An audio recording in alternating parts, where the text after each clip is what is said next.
Convido a reverenda Luz Marina Campos Garcia para fazer uso da palavra, representante que é do Instituto de Estudos da Religião.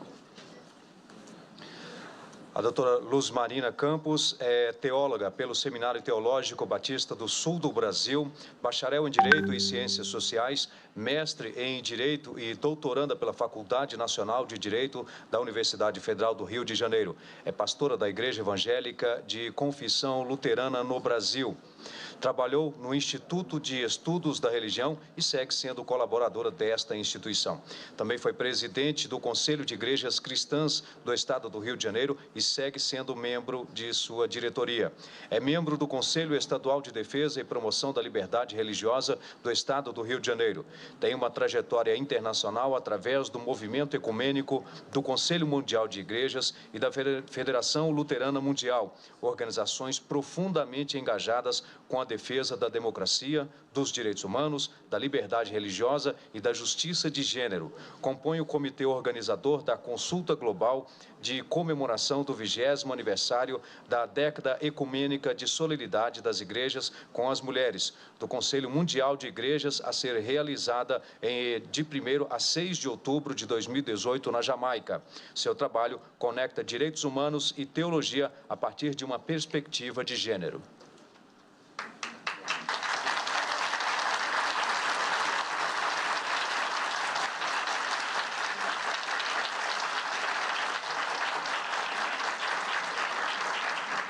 Excelentíssima ministra Rosa Weber, excelentíssimo vice-procurador-geral da República, Luciano Maia, doutora Carmen Lilian Oliveira, obrigada por essa oportunidade. E também vocês, mulheres e homens que estão presentes nesse lugar, nessa audiência, as pessoas que também nos assistem, nos acompanham através da mídia. As duas formações me ajudam a lidar com a temática que nós estamos a tratar nesta audiência pela ótica da fé e também dos direitos fundamentais. Gostaria de propor duas teses relacionadas ao tema em discussão nessa audiência pública. A primeira apresenta argumentos bíblico-teológico-pastorais que não colocam em oposição a descriminalização do aborto e a tradição religiosa. Destaco a importância desta tese, considerando que os principais argumentos levantados contra a descriminalização do aborto são religiosos. Há séculos, um cristianismo patriarcalizado é o responsável por penalizar e legitimar a morte de mulheres. A criminalização religiosa das mulheres por causa do aborto necessita ser colocada neste contexto histórico. Esta audiência pública é um momento importante para um diálogo aberto e democrático, cuja pergunta de fundo é: por que uma parte das tradições religiosas, que são construções históricas, insistem em disseminar e reproduzir a misoginia, controlando os corpos das mulheres e penalizando-as psiquicamente por causa do suposto pecado e da culpa, e também criminalmente? As inquisições contra mulheres continuam, mesmo travestidas por outras faces e formas. Outrora, foram as fogueiras reais. Hoje, as fogueiras simbólicas, mas não menos perversas, que persistem através de um poder religioso que age contra a dignidade das mulheres via poder político e se mantém institucionalmente. A segunda tese que gostaria de propor é sobre como a laicidade do Estado é fundamental para a garantia do direito à igualdade em todos os seus aspectos e, de maneira especial, para a igualdade de gênero e a liberdade religiosa e de consciência, inclusive no que diz respeito à possibilidade de decidir como, quando e se levar adiante uma gestação ou não. Por fim, não menos importante, gostaria de oferecer meu acolhimento a todas as mulheres que já fizeram aborto e se sentiram sós. Gostaria de dizer a cada uma delas: vocês não estão sozinhas e vocês não são criminosas.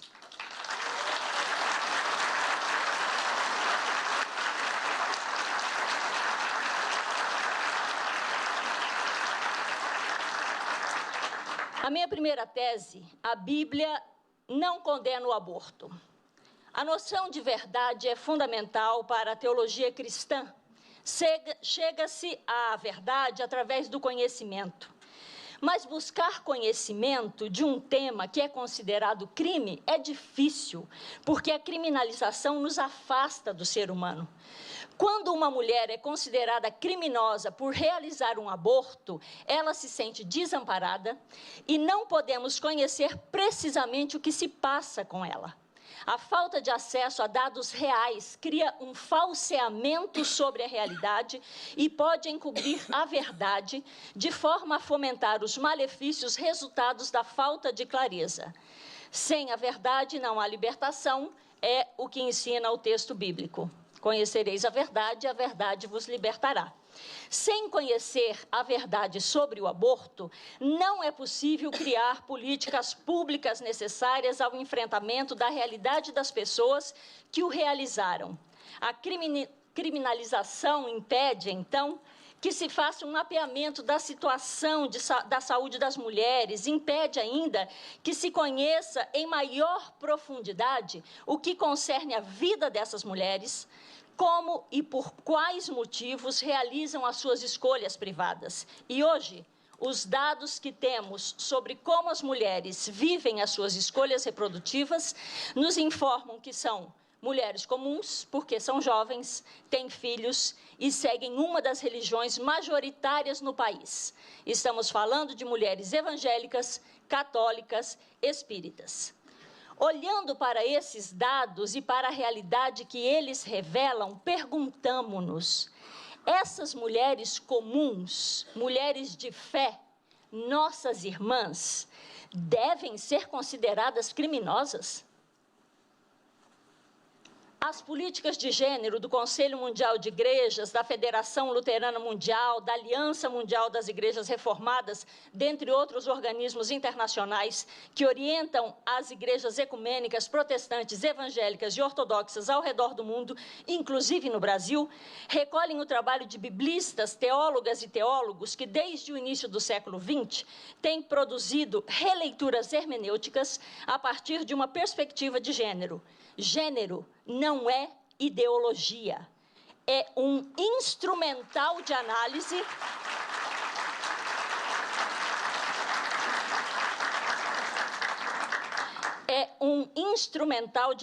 das relações humanas e sociais, é uma chave de leitura para estas relações. É a partir dessa chave de leitura que me aproximo do texto bíblico.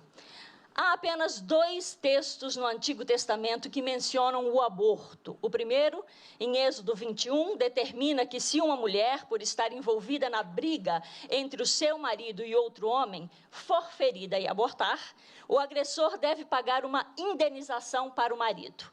Isto significa que, à época, o feto não era considerado um ser vivo e, por isso, o agressor não era condenado à morte. Lembremos-nos que o que vigia era a lei de talião, olho por olho, dente por dente, vida por vida.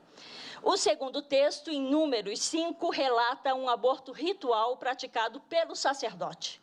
Se o marido ficasse com ciúmes da sua esposa e não pudesse comprovar a infidelidade dela por meio de testemunhas, poderia praticar o ritual de ordália, que consistia em obrigar a mulher supostamente infiel a tomar águas amargas. A mulher era forçada a ingerir o que atualmente se denomina cadaverina, que é um elemento que se encontra em matéria orgânica morta. Se a mulher abortava depois de ingerir a água, estava comprovado que ela tinha sido infiel. E o marido podia puni-la, inclusive com a morte por apedrejamento. Observem que era o sacerdote que realizava o ritual abortivo. A punição era por causa da infidelidade. O aborto não era o problema. No Novo Testamento, há apenas uma menção à palavra aborto, que é em 1 Coríntios 15:8, onde o apóstolo Paulo refere-se a si mesmo de maneira metafórica como um aborto, pois era o menor dos apóstolos. A primeira conclusão a que se chega é que o aborto não é condenado na Bíblia, pois não é considerado nem pecado nem crime no período neotestamentário ou dentro da lei mosaica. Também não há determinação bíblica acerca de quando a vida começa. O único texto que faz referência ao que hoje chamamos de embrião é o Salmo 139, 16. A palavra hebraica que se utiliza é golem, que deriva de gelem e se refere a uma substância incompleta e imperfeita, a matéria-prima para os artistas. Há 10 textos que fazem alusão ao conhecimento de Deus sobre o ser humano desde o ventre, mas nenhum deles se refere ao momento específico da hominização. Deste modo, não é possível querer dizer o que a Bíblia não diz. O argumento mais importante, no entanto, utilizado pelas pessoas que buscam na Bíblia razões para contrapor a descriminalização do aborto, está baseado exatamente no mandamento que foi aqui mencionado, não matarás. Como consideram que a vida começa no momento da concepção, quem descontinua a gravidez estaria cometendo um assassinato. No entanto, é preciso lembrar que este mandamento não tinha caráter universal, não tinha aplicação universal. Podia-se matar estrangeiros, podia-se matar os inimigos de Israel, podia-se matar as mulheres adúlteras. De maneira nenhuma, esse mandamento se refere aos embriões. Há 108 textos no Antigo Testamento nos quais Deus manda matar mulheres, meninas, meninos ou varões adultos. A segunda conclusão, portanto, a que se chega é que a vinculação entre o 5º mandamento e o aborto é uma flagrante manipulação do texto bíblico. É o patriarcado eclesiástico que quer fazer as mulheres acreditarem que elas se tornam assassinas quando decidem descontinuar a sua gravidez. Desde o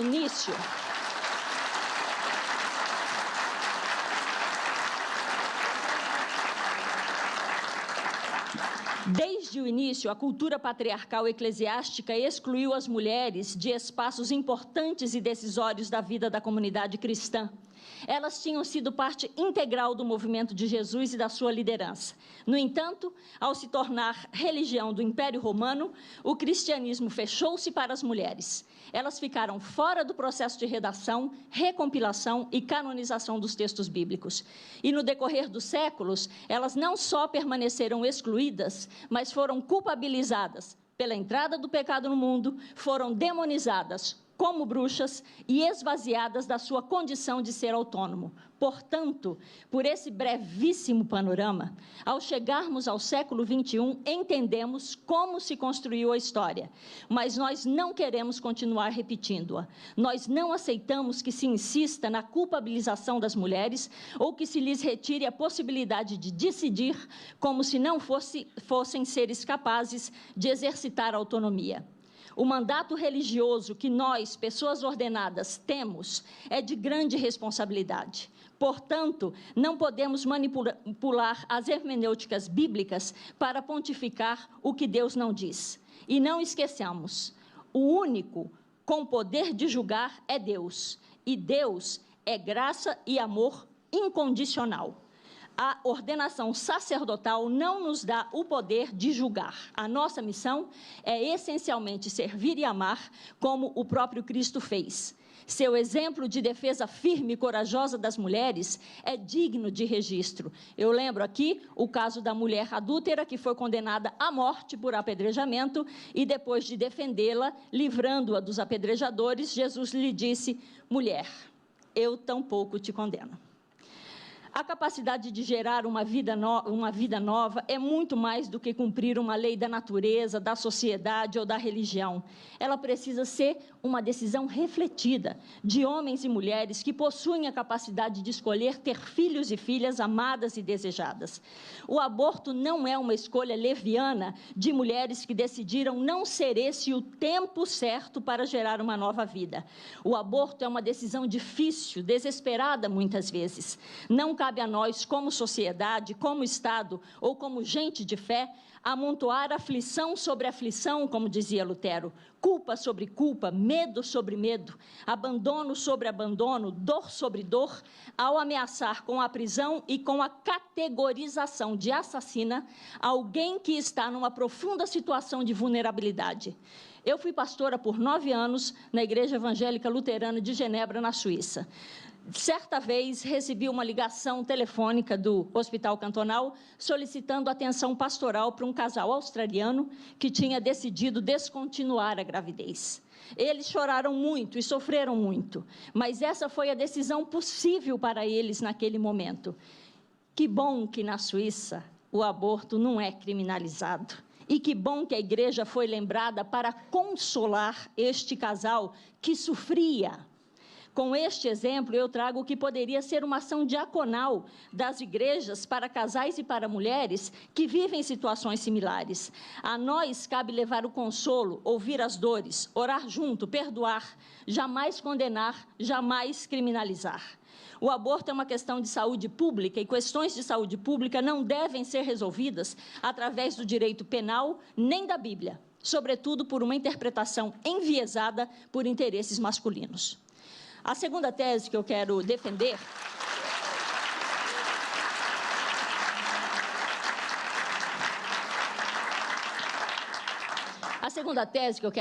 é que a laicidade é fundamental para a igualdade.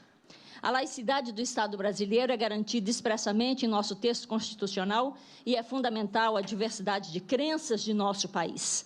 Essa laicidade é o que me permite estar aqui diante de vocês como uma pastora mulher.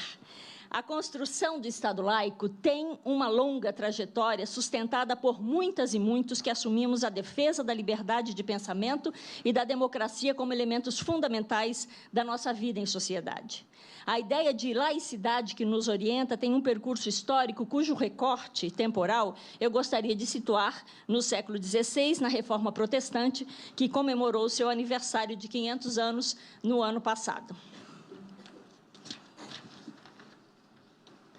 E que tem em Martinho Lutero uma das suas expressões centrais. Lutero desenvolve aquilo que ficou conhecido como a doutrina dos 2 reinos, sendo um o reino secular do Estado e o outro o reino espiritual da Igreja. Ele confere a estas 2 instâncias da atuação de Deus no mundo atribuições distintas. A autoridade política precisava implementar reformas políticas, econômicas, sociais, que afetassem o conjunto da sociedade, inclusive a Igreja. E a Igreja competia confrontar as autoridades políticas com a vontade de Deus. A vontade de Deus, no conjunto da obra de Lutero, tem a ver com a implementação da justiça, seja ela social, econômica ou espiritual. Tem a ver com libertar as consciências das pessoas para que vivam livres da ameaça de um Deus punitivo e de uma igreja que, através do poder político exercido pelos papas e bispos, através do sistema de propriedades eclesiásticas feudais, através da jurisprudência civil da igreja e do complicado sistema fiscal por ela impetrado, implementava um sistema concreto de expoliação em nome da fé e do evangelho. Para Lutero, inocentes não podiam ser condenados como forma de manutenção do poder de um projeto político específico, fosse ele promovido pelos príncipes, que posteriormente seria o Estado, ou pela Igreja. É por essa razão que o princípio da laicidade do Estado nos é tão caro.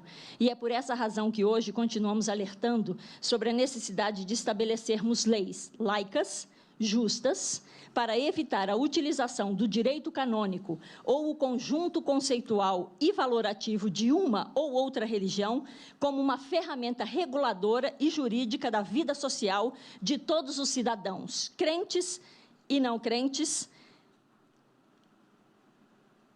e até mesmo sem religião. Um Estado laico não é um Estado ateu, mas é um Estado que não confunde os conceitos de crime e de pecado, e nem se orienta por leis religiosas. As sanções do Estado não podem punir aqueles e aquelas que violem interesses ou dogmas das igrejas cristãs ou de outras religiões. É desse modo que o Estado laico protege a diversidade, não professando nenhuma verdade ou crença baseada nesta ou naquela tradição religiosa.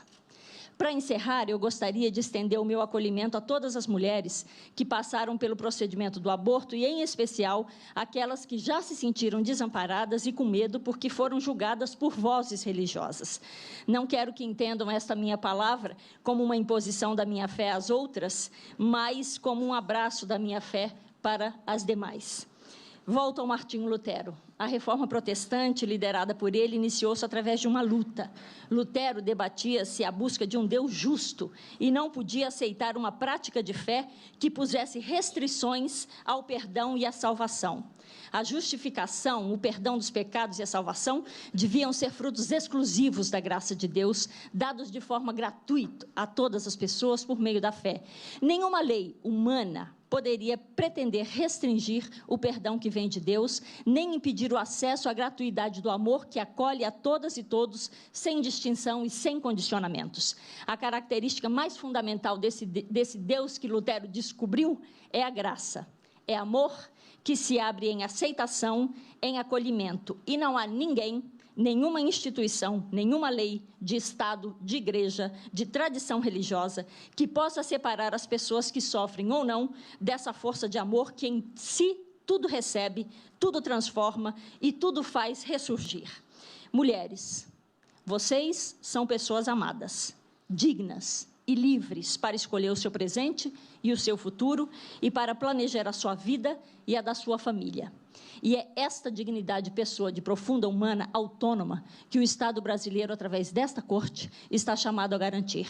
Às vezes, é preciso decidir contramajoritariamente para produzir a justiça e para implementar a paz. Paz não significa ausência de discordância nem de diferença, mas significa possuir a vontade profunda de encontrar caminhos de aproximação, especialmente nos temas em que as distâncias se alargam e as opiniões se enrijecem. Significa ter a habilidade para ouvir nas palavras e no silêncio entre as palavras o que o outro está dizendo. E para ouvir, às vezes é necessário calar, fazer silêncio, pausar.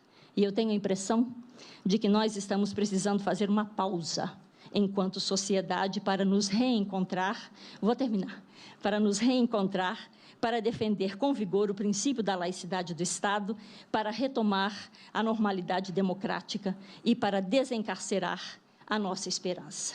Cabe ao Estado decidir se as mulheres terão ou não direito à vida. Termino dizendo: muitas mulheres religiosas, ordenadas e leigas, esperam que o Estado brasileiro se oriente única e exclusivamente pela Constituição. Saibam que somos milhões de vozes que estão sufocadas pelo medo do poder religioso patriarcal e aguardamos atentas por uma decisão que nos considere ao menos uma vez. Muito obrigada.